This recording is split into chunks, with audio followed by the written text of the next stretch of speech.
Good morning. Welcome to our Sunday worship service here at First Unitarian Church. I'm officially canceling service right now because these guys are going to play for the next hour. I could sit and listen to you guys. They're called Blue Champagne, and whatever color their champagne is, they're fantastic. Thank you all very much.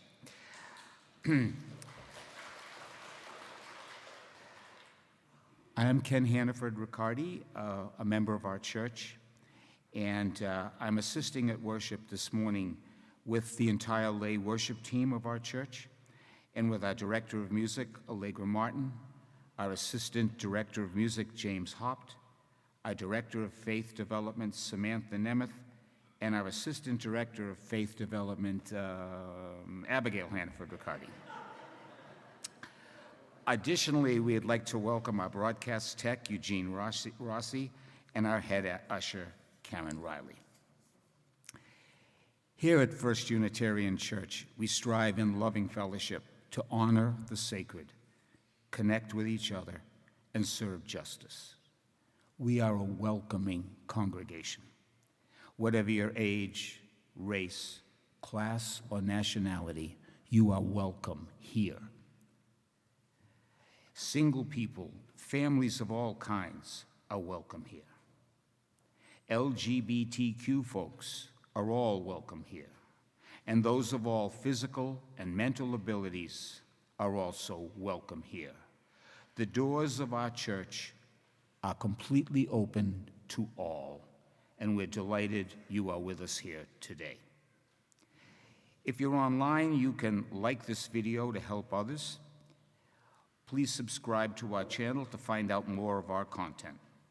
If you are here in the Worcester area, we invite you to join us here at 90 Main Street every Sunday at 10:30 for worship and fellowship. Our newsletter is the best way to stay in touch and join our other programs. If you'd like to receive our e-newsletter, please go to firstunitarianchurch.com, click subscribe to our newsletter at the bottom of any page. If you're here in the sanctuary, you can visit the welcome table and sign up to receive our newsletter. If this is your first time here, we sincerely welcome you. You can also sign up for a name tag and meet with one of our friendly volunteers who will also offer you a welcome bag full of goodies. Priscilla Arbuckle will be at the table today. Following our worship service, we will have fellowship in our church parlor. All are welcome. Please wear your name tag during fellowship hour. You'll find some announcements in the order of service, and I have a couple more. Next Sunday, May 3rd, I'm reading, there's going to be a music program here called Stitches to Pitches. And it's called, under the title of A Little Knit Music. And it's held right here in our church next Sunday at 4.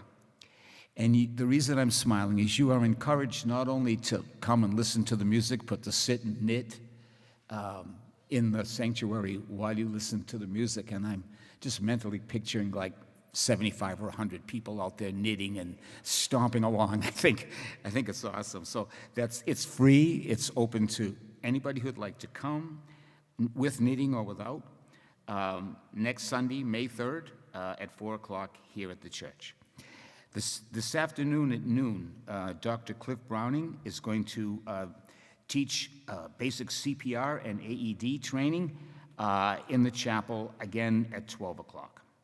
And this last one is personal to me. A week from Monday is the dedication of the Heartwood Free Medical Clinic here. And Lisa McWalters has been putting my blurb in the newsletter every week. Sign up here to bake cookies. It's been going on for a month, and I've gotten 2 people who have signed up to make cookies. We're looking for finger food, and no, Italian wedding soup is not finger food, but we're looking for finger food, something that can be eaten off a napkin. We don't really know how many folks are going to show up. I mean, we've invited everyone from First U. We've invited everyone from Epworth United Methodist Church because that's where the program's been for the past 35 years, and they deserve an awful lot of credit. There are dignitaries from the city coming. We could get 100 people, we could get 7. But if you'd like to bring something and drop it off next Sunday or Monday afternoon, and you put it on something disposable, would hate to lose Aunt Martha's bone china. And we'd really like it, and I am groveling. So if anybody would like to bring cookies or something, I'd be really appreciative. This is the day the Lord has made.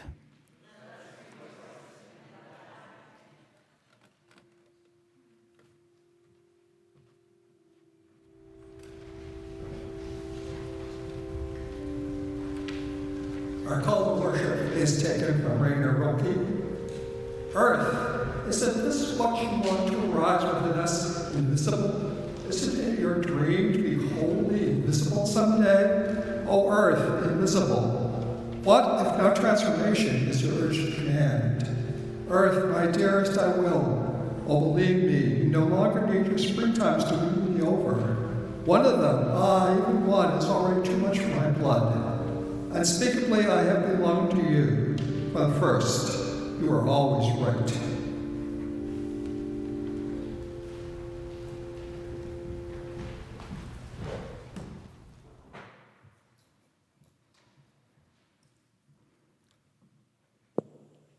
Bobby is lighting our chalice this morning.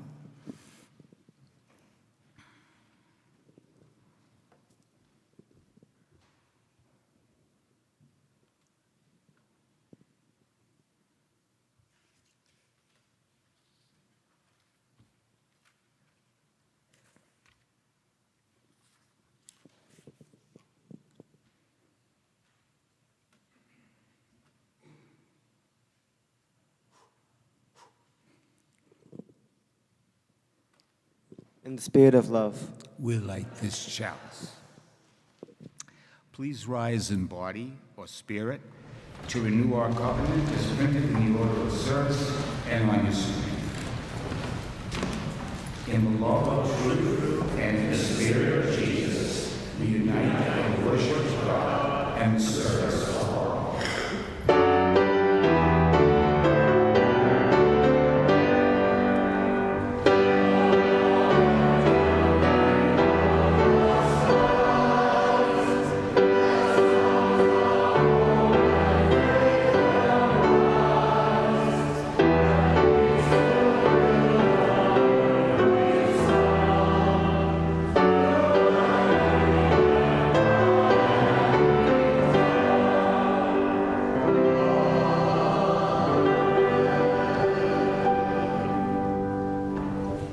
Please remain standing for our opening hymn, which is number 163 in the great hymnal and appearing on screen.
seated. Good morning. Our tale of the day is Wanda's Roses by Pat Brisson. One morning in spring, on the way to school, Wanda noticed a bush growing in an empty corner lot. It was surrounded by trash and heaps of junk. "A rose bush," she said to herself, "my very own rose bush." Now, the rose bush didn't really belong to Wanda, but since nobody seemed to own the lot or the heaps of junk that were piled there, she decided to care for this bush and make it her own. On her way home from school, she rushed to the rose bush. It was still bare and thorny. Maybe it needs some more sun, thought Wanda, so she began dragging some of the nearby trash out to the curb. Miss Turner, who was on her way to the store, stopped her to help with a broken chair. "Cleaning up the neighborhood, Wanda?" Miss Turner said. "That's a nice project for you." "Oh, I'm not just cleaning," Wanda told her. "I'm helping my rose bush to get more sun so it will bloom." "Your rose bush?" Mrs. Turner asked. "Where's your rose bush?" Wanda said, "Over there," pointing proudly to the bare, thorny bush. "Oh, Wanda, I'm not so sure that's a rose bush," Mrs. Turner said gently. "Sure it is," said Wanda. "I've seen rose bushes in books, and this is what they look like before they bloom. You just wait. In a few weeks, this lot will be full of roses." "Well," said Mrs. Turner, shaking her head, "good luck with it, Wanda." As she rolled away, Mrs. Turner thought to herself, "If that's a rose bush, then I'm the Queen of England." The next day, after school, Wanda hurried to her rose bush. It was still bare and thorny. Maybe it needs more air, thought Wanda, so she began taking more of the trash out to the curb. Mr. Claudel was on his way home from work, saw Wanda trying to drag an old door, and stopped to help. "Cleaning up the neighborhood, are you, Wanda?" he asked. "Not just cleaning, Mr. Claudel," Wanda told him. "I'm getting rid of trash so that my rose bush will get more air." "A rose bush? Here?" he asked. And so Wanda showed him the rose bush. "I don't know much about gardening, Wanda," said Mr. Claudel, frowning, "but I don't think that's a rose bush." "Sure it is," said Wanda, "and in a few weeks this lot will be filled with the sweetest smelling roses you ever saw." Mr. Claudel shook his head. "If that's a rose bush," he said to himself, "then I'm the King of France." Every day after school that week and the next, Wanda worked in the empty lot. Mrs. Giamoni, who lived in the apartment next door, gave Wanda trash bags. "You've done a great job of cleaning up this lot, Wanda," Mrs. Giamoni told her. "Oh, I'm not just cleaning," Wanda said. "I have to get rid of all this trash so my rose bush will get enough sun and fresh air to bloom." "But where is your rose bush?" she asked Wanda. So Wanda showed her. Mrs. Giamoni put her hand on Wanda's shoulder and spoke softly to her. "Wanda," she said, "this is not a rose bush." "Oh, but it is," said Wanda, "and in a few weeks this lot will be filled with the most beautiful roses you ever saw." "That would be nice," said Mrs. Giamoni, "but I don't want you to be disappointed if the bush doesn't bloom." "Don't worry, I won't be disappointed," Wanda answered. Mrs. Giamoni sighed. This is not a rose bush and never will be one, she thought to herself sadly. The next week, when the rose bush still wasn't blooming, Wanda talked to her school librarian. "I need some books about getting roses to bloom," she told Ms. Jones.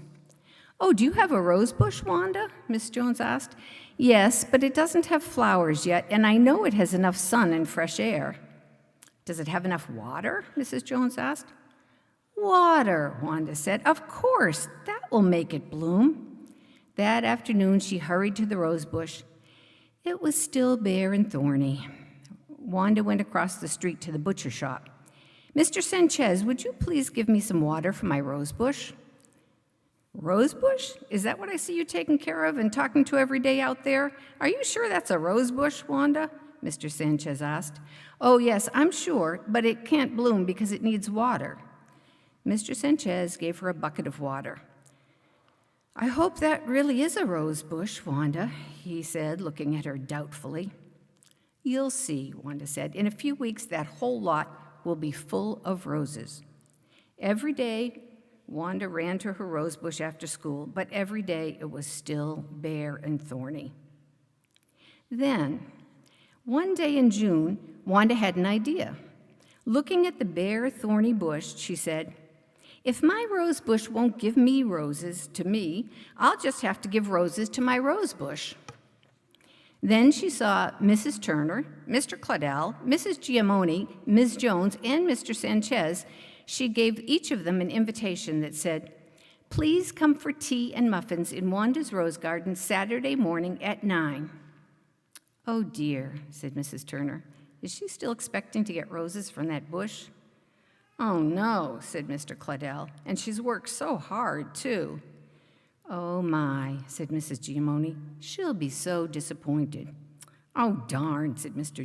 Sanchez, "there must be something that I can do."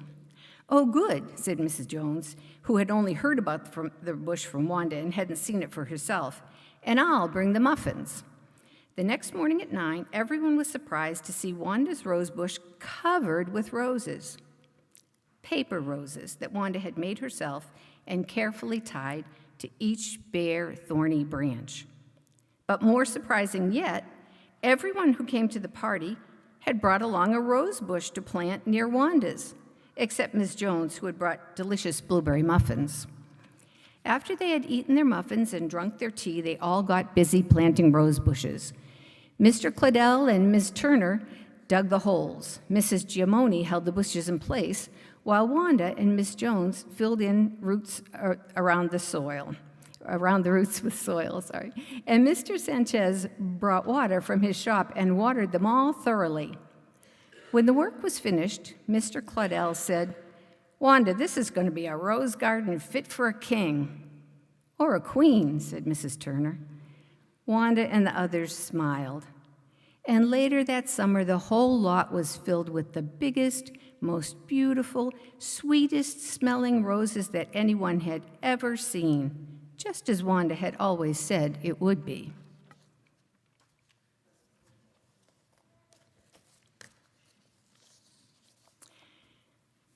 We have a lot going on at our church. There are announcements in your order of service, and I have a couple more announcements for you as well.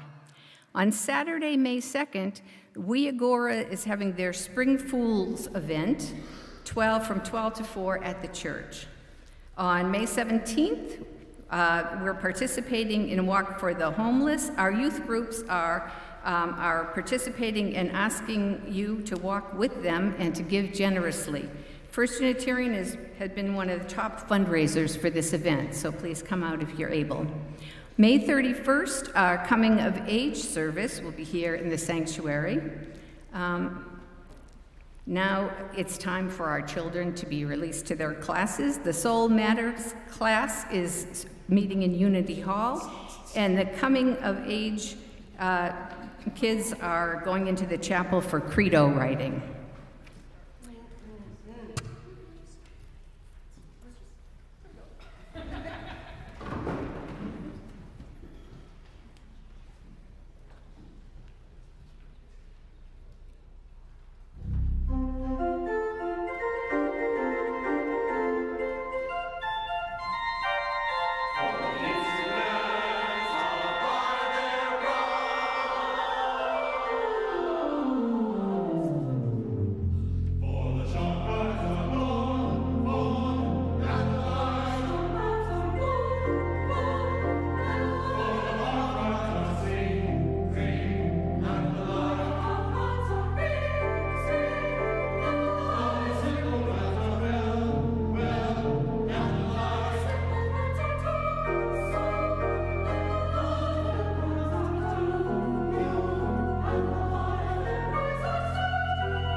My apologies to the choir and the children of this church that I mixed up the order and tried to send those children out early. Fortunately, all the children of our church are smarter than I am, and they knew to stay put.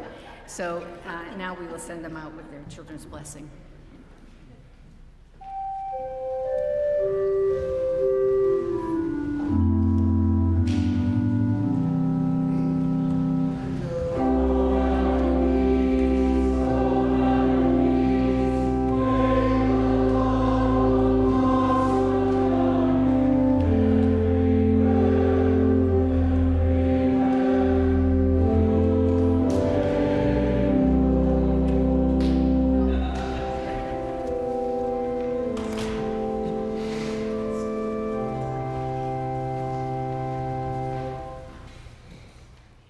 Please join me in reading of the Common Prayer, which is modeled from Manifesto, the Mad Farmer Liberation Front by Wendell Berry, and is in an insert in your order of service.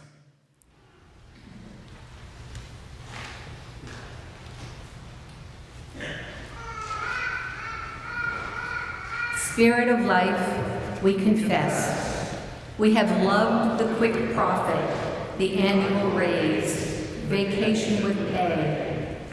We have wanted more of everything ready-made. We have been afraid to know our neighbors and to die. And so we have a window in our heads. Not even our future is a mystery anymore. Our minds are punched in a card and shut away in a little drawer. When they want us to buy something, they call us. When they want us to die for profit, they let us know. But on this day, we make these vows. We will do something that won't compute. We will love the Lord. We will work for nothing. We will take all that we have and be poor. We will love someone who does not deserve it. We will denounce the government and embrace the flag. We will hope to live in that free republic for which it stands. We will give our approval to all we cannot understand. We will praise ignorance for what we have not encountered, we have not destroyed. We will ask the questions that have no answers. We will invest in the millennium. We will plant sequoias. We will say that our main crop is the forest that we did not plant, that we will not live to harvest.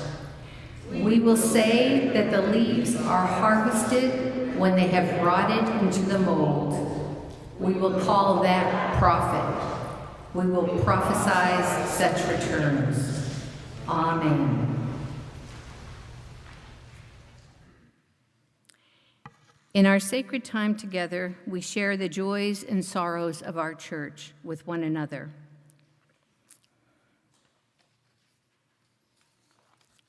One writes to celebrate the athletes and volunteers, over 98% finished, of the marathon.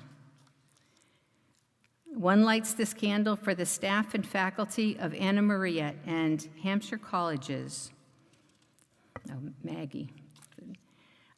Checker Ives lights a candle to pray for all in Iran and the Middle East, including my family recovering from war.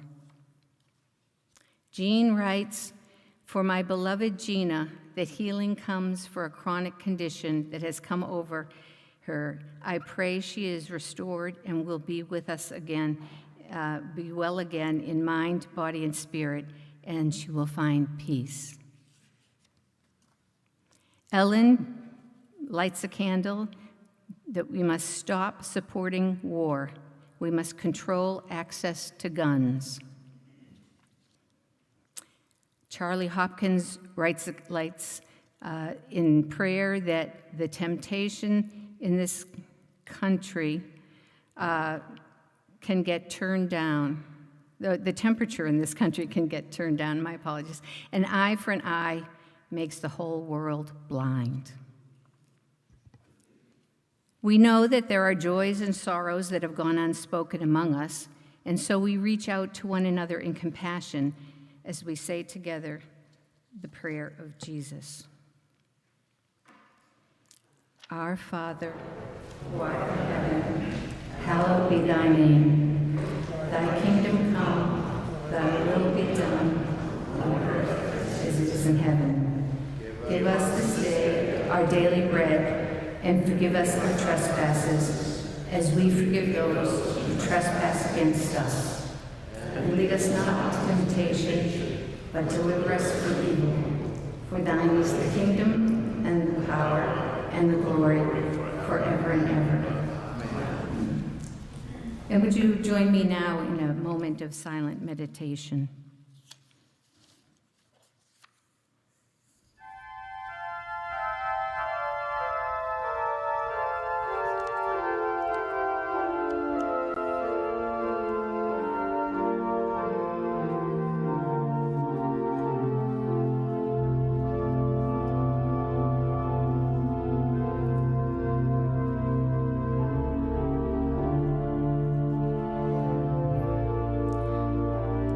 Our ministries at First Unitarian Church continue to thrive because of your support. Your offering makes a difference here and in our community. I invite your generous contributions for the good work of our church. If you are worshiping online, you can scan the QR code on your screen or go to firstunitarian.com and click Give Online at the top of any page. The ushers will now receive the morning's offering.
Our first reading this morning is A Seed Knows How to Wait. A seed knows how to wait. Most seeds wait for several years before starting to grow. A cherry seed can wait 100 years with no problem. What exactly each seed is waiting for is only known to that seed. Some unique trigger combination of temperature, moisture, light, and many other things is required to convince a seed to jump off the deep end and take its chance, to take its one and only chance to grow. A seed is alive while it waits. Every acorn in the ground is just as alive as the 300-year oak tree that towers over it. Neither the seed nor the oak tree is growing. They're both just waiting. Their waiting differs, however, in that the seed is waiting to flourish, while the tree is only waiting to die. When you go into a forest, you probably tend to look up at the plants that have grown so much taller than you ever could. You probably don't look down, where just beneath your single footprint sits between 100 and 1,000 seeds, each one alive and waiting. When you are in a forest, for every tree that you see, there are no less than 3 million more trees waiting in the soil, fervently wishing to be. When the embryo within a seed starts to grow, it basically just stretches out of its doubled over waiting posture, elongating into official ownership of that form that it assumed years ago. The hard coat that surrounds a peach pit, a sesame or a mustard seed, or a walnut shell mostly exists to prevent this expansion. In the laboratory, we simply scratch the hard coat and add a little water, and it's enough to make almost any seed grow. I must have cracked thousands of seeds over the years, and yet the next day's green never fails to amaze me. Something so hard can be so easy if you just give it a little help. In the right place, under the right conditions, you can finally stretch out into what you're supposed to be. Each beginning is the end of a waiting. We are each given exactly one chance to be. Each of us is both impossible and inevitable. Every replete tree was first a seed that waited.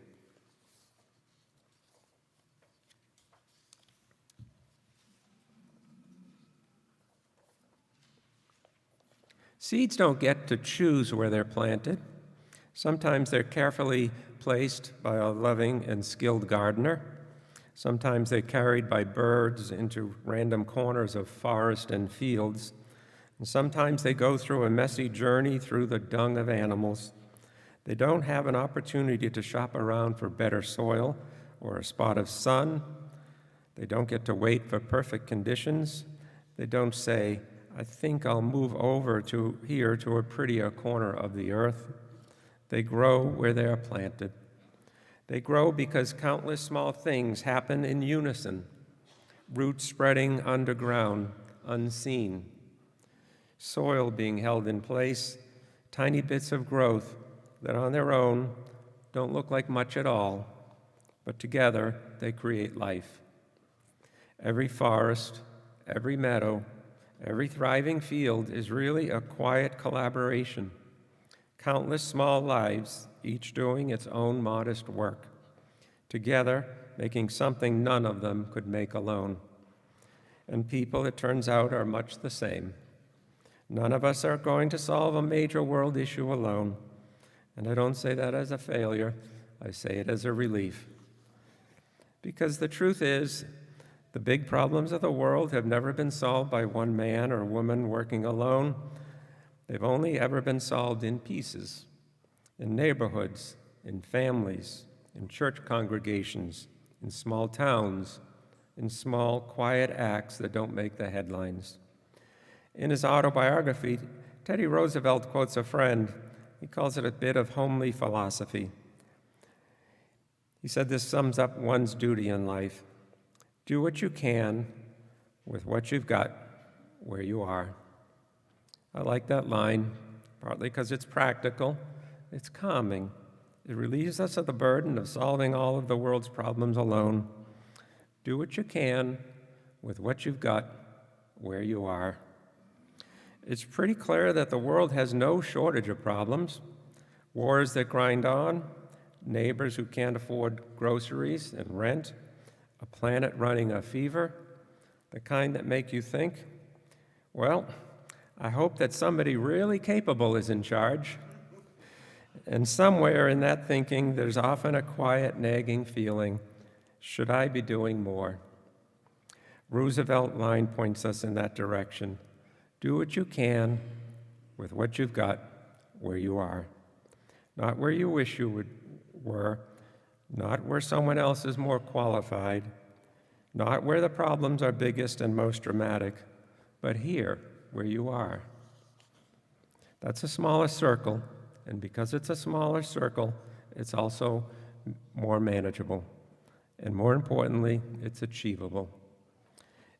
It might be a family member who needs patience, a neighbor who needs checking in on, a First U member who needs a phone call, a ride to an appointment, or a sympathetic card. A community needs someone to show up consistently, but not spectacularly. Earth Day is a reminder that we all have a role to play in caring for the planet we share, using less, wasting less, keeping our neighborhoods clean, remembering that we are part of the interdependent web, not above it. We tend to think that changes come from special people, politicians, visionaries, heroes. And yes, those people matter, but even they don't act alone. A few weeks ago, historian and author Doris Kearns Goodwin spoke just a couple of miles from here at Assumption University. And she said, quote, Lincoln would say later not to quote him as a liberator after the Emancipation Proclamation. It was the anti-slavery movement and the Union soldiers that did it all. Teddy Roosevelt was able to do what he did because there was already a progressive movement in the cities and states. The civil rights movement was essential for what Lyndon Johnson did. There was a women's rights movement, the gay rights movement. Change always comes from the ground up. And we have to remember that. It's not just the leaders who made us who we are, it is the citizens, unquote. Every large movement, every moment of real change rests on something that quietly hums in the background. Millions of people doing what they can with what they have, where they are.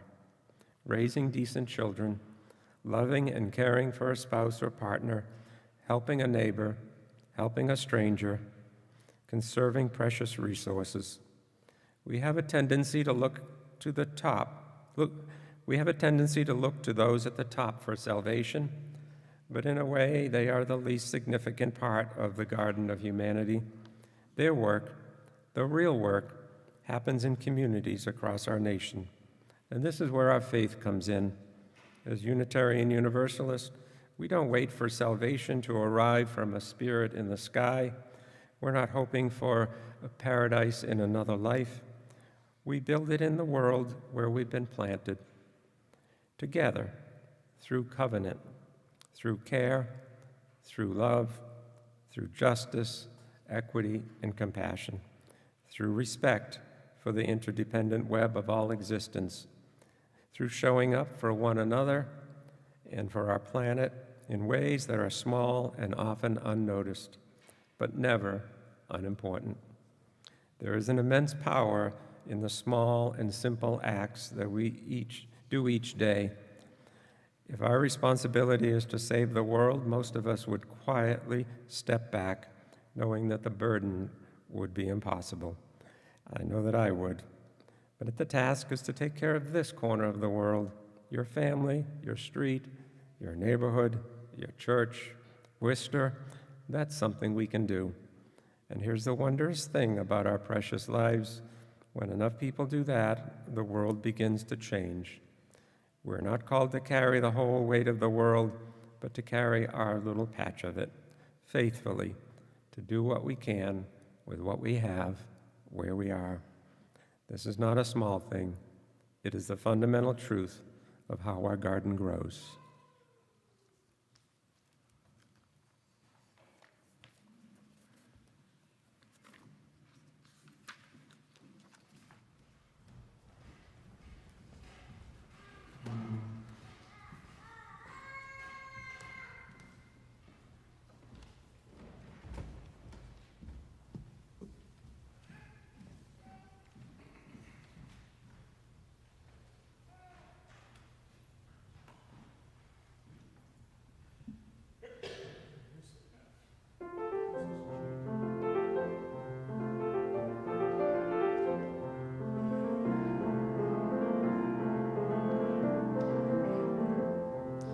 Loveliest of trees, the cherry now is hung with bloom along the bough, and stands about the woodland right, wearing white for Eastertide.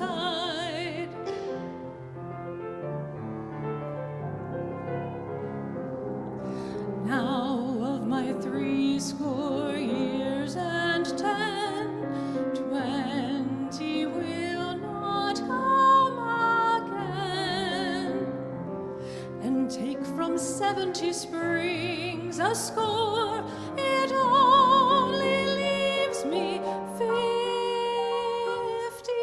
more. And since to look at things in bloom, 50 springs are little room. Across the woodland I will go to see the cherry hung with snow.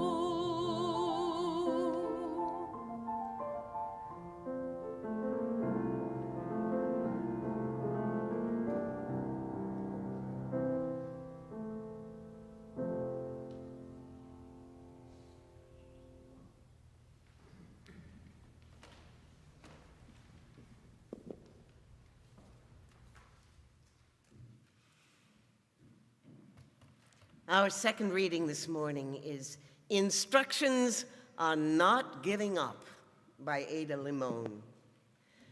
More than the fuchsia funnels breaking out of the crab tree, more than the neighbor's almost obscene display of cherry limbs shoving their cotton candy-colored blossoms into the slate sky of the spring rains, it's the greening of the trees that really gets me.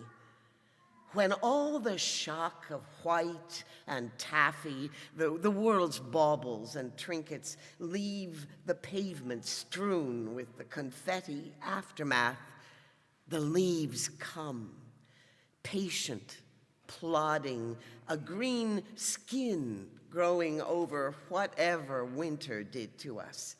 A return to the strange idea of continuous living despite the mess of us, the hurt, the empty.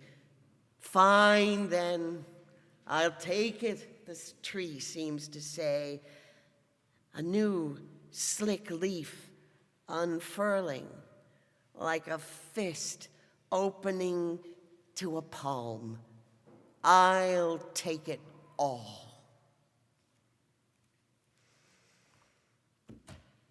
I want to draw your attention to our chalice table. We've got some of those confetti flowers to which Ada Limon referred, and some green too, but it certainly isn't patient plodding green. I call it green bursting impatiently upward to catch the sun and to remind us that spring, no matter what the temperature, is indeed come at last. Now, what you see there is a tribute to Maru Morgan, who is a beloved member of our congregation. It's an example of how the seeds of diverse culture can grow in many ways. And I want to tell you how this is an affirmation of my assertion that DEI planted me and I am growing fine. First, you should know that when the lay leadership team was discussing this service with Sarah, our country became complicit in a first strike war with Iran. Our assigned themes of Earth Day and embracing possibility felt pretty daunting in the face of looming reality of war. I needed to find some way to specifically bring Iran into our assignment. So almost immediately, I remembered Maru's glorious spreads of Mediterranean food in the early spring. And there was always an exquisite centerpiece on a mirrored tray, which she explained was an Iranian custom. Wheat or lentil seeds were carefully nurtured so that they would sprout just in time for the spring equinox. So surely, in the face of an incomprehensible war, I could embrace these signs of spring, new beginnings, hope, and actual seeds planted in actual earth.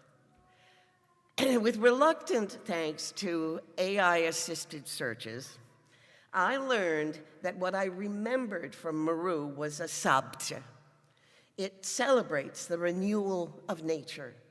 It is meant to survive the 13 days of Nowruz, the Persian Zoroastrian New Year celebration of the triumph of light over darkness. And on the last day of the holidays, it is meant to be thrown into flowing waters so that the new life can be carried everywhere. So even now, though we're well past the vernal equinox, what you see is my attempt at creating a sabte. To be honest, what I produced is only the look and feel of a sabte.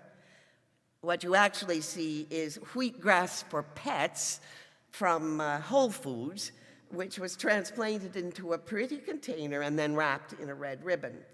So possibly this is a cultural appropriation, a mere decoration. I made no careful, time-consuming effort to create, nor did I understand the deep cultural meanings. But please believe me, I believe it honors Maru's culture with this offering. After all, the brave resistors in Iran and throughout the Iranian diaspora now use Nowruz to stress the need to end a dark regime and to move forward to new beginnings. My family moved around the country when I was young, and we had to learn how to live in and be different in various settings. The weather varied, the food varied, traditions varied, churches varied. And truth told, my personal interactions were mostly with white people of varying flavors of Northern European Protestantism. Social inequities and exclusions existed, but they did not touch us. People of color and other faiths were peripheral to our lives of white privilege. And yet, even on this narrow journey, I realized that there were other ways to be and to think. In college, as a young adult, and then later returning as a single mother, I was blessed to find people with vastly different backgrounds who invited me into their lives. And yet, a part of me remained a collector of impressions and stories, even an aloof observer. But when my daughter and I arrived in Worcester, a treasure trove of cultures opened up to us, and I reveled in it. Worcester even had a treasure trove of churches that I could explore for spiritual and religious home. When I finally found First Unitarian, I knew I'd found that spiritual home. The first time I read the UU Principles and Values, I realized that the multiculturalism that I had intuitively sought could also be the base of my spiritual practice. Respectful exploration of other religions and traditions could enhance rather than threaten my beliefs. The affirmation of diversity, equity, and inclusion not only gave me comfort, it strengthened my conviction that embracing the possibilities of an American culture was a basic good. Now, right now, I am continually shocked and disheartened by the fact that what I value is threatening to some. You know, gardeners, particularly those with an ecological bent, understands that the seeds that we humans plant can have far-reaching impact, for good or for ill, on soil and lives. Simply put, plants are native, adaptive, or invasive. Native plants have evolved along with their climate and soil, and therefore they require little human intervention. Adaptive plants may have come with humans originally from some other climate, but they complement native plants and balance the soil, so the cultivations thrive with minimal negative effects. Invasive plants most often arrive via human transport and thrive independent of any original intent, and often overpower the necessary native and adaptive plants.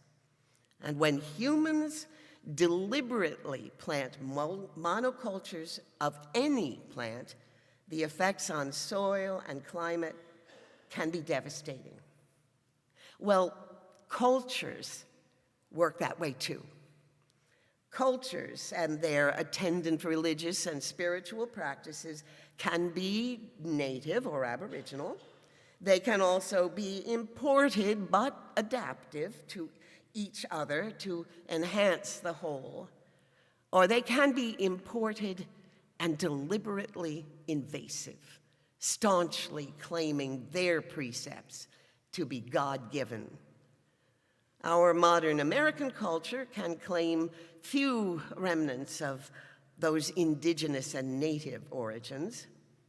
The Puritan culture that arrived in 1629 proved invasive to the peoples and the spirituality it found.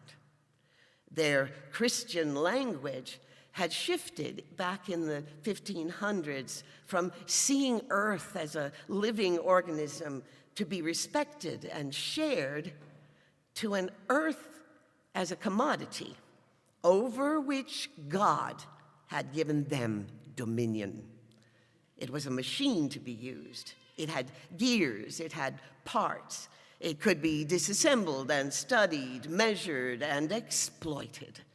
It could be other cultures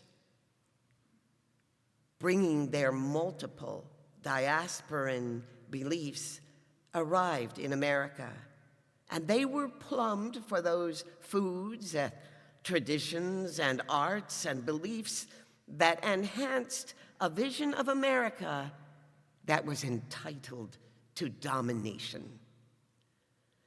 Today's repressive culture of dominionist white Christian nationalism terrifies me. But I know that Americans can be expansive and inclusive. They can partner with each other to preserve and enrich the resources for each other. I reject domination and seek respectful sharing. I was indeed planted by diversity, equity, and inclusion, and I am really doing fine. And I desperately want all of us to embrace the possibility that we can grow and thrive together. Thank you.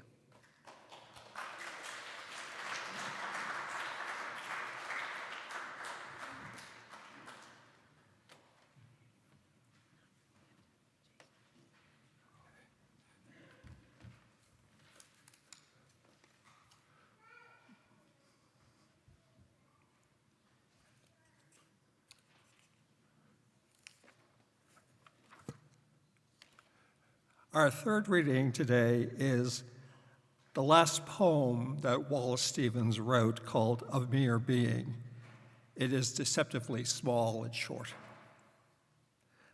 The palm at the end of the mind, beyond the last thought, rises in the bronze distance. A gold-feathered bird sings in the palm without human meaning, without human feeling, a foreign song. You know then that it is not the reason that makes us happy or unhappy. The bird sings, its feathers shine. The palm stands on the edge of space. The wind moves slowly in the branches. The bird's fire-fangled feathers dangle down.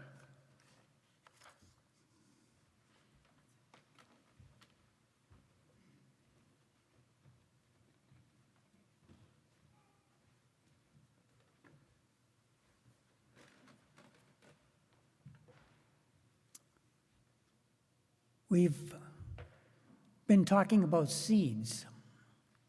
Of all the goals a seed has upon first cracking open, maybe its most important is to get busy and figure out which way is up. Then it can sprout up and start its other important job, sending down roots. When I reflected upon this, I realized we humans are not that different. True, sometimes figuring out which way is up can take a while. I know that has been a point of confusion in my own life occasionally. But no matter where we started from, once we stop moving, at least for a while, we get busy setting down roots. Some of us are the type to send down a long taproot that anchors us in our chosen planting bed. Others spread out a wide net of roots in all directions. These roots seek nourishment and continue to grow. They expand and anchor us. Not only, besides stability, we get the stability of an emotional foundation. We get spiritual nourishment from our roots. And thus we become a living part of our environment. We depend upon our roots when we are assaulted by storms. We tug on our roots to fight for our right to keep our place in our planting bed. Our village, our city, our country. This is our home. Our roots tell us so. Sometimes what we are assaulted with is a hurricane. I feel many might agree with me when I say I feel like we have been assaulted by a hurricane unlike any other. This hurricane is, what is the word I am looking for? Whoops. Oh yes, epic. I speak not of the epic fury being delivered upon a distant civilization. I speak of the epic fury being delivered right upon us and our neighbors above our own planting beds. This fury is coming from the dark cloud of bigotry and unhinged capitalism. It's delivering a torrential downpour of hate upon persons who dare to be different, dare to be poor, dare to exist, dare to speak in the intoxicating beauty of their native tongue. But as I reflect on that, I'm reminded of Mary Oliver's poem, Blue Horses. In this poem, she speaks of the promise of growth. She is looking at a painting of several blue horses, and she is moved by the beauty of the painting. She imagines she goes into that painting. And I quote now, "One of the horses walks towards me. His blue nose noses me lightly. I put my arm over his blue mane, not holding on, just commingling. He allows me my pleasure. I would rather die rather than try to explain to the blue horses what war is. They would either faint in horror or simply find it impossible to believe. Maybe our world will grow kinder eventually. Maybe the desire to make something beautiful is that piece of God that is inside each of us." That is how Mary Oliver ends her poem, with those two lines. Maybe our world will grow kinder eventually. Maybe the desire to make something beautiful is the peace of God that is inside each of us. I ask us to imagine that when we are sending down our roots, we are also planting a piece of that seed of God. Maybe as we continue planting these seeds, our world is growing kinder, even if we can't see it happening. From our underground roots to the sky up above, hate is being washed away. So when we are confronted by a storm, whether that be our concern for what is being done to others in a distant land, or maybe it is closer to home as a crisis in our family, or maybe it is our own personal hurricane, we need to remember our planting bed is nourishing us. Our roots are strong. The sun will come out. The sun will come out. We are making something beautiful. Amen. Please rise and body your spirit for our closing hymn, number 1068 in your teal hymnal, Rising Green.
Our benediction today is by Jamal Rumi.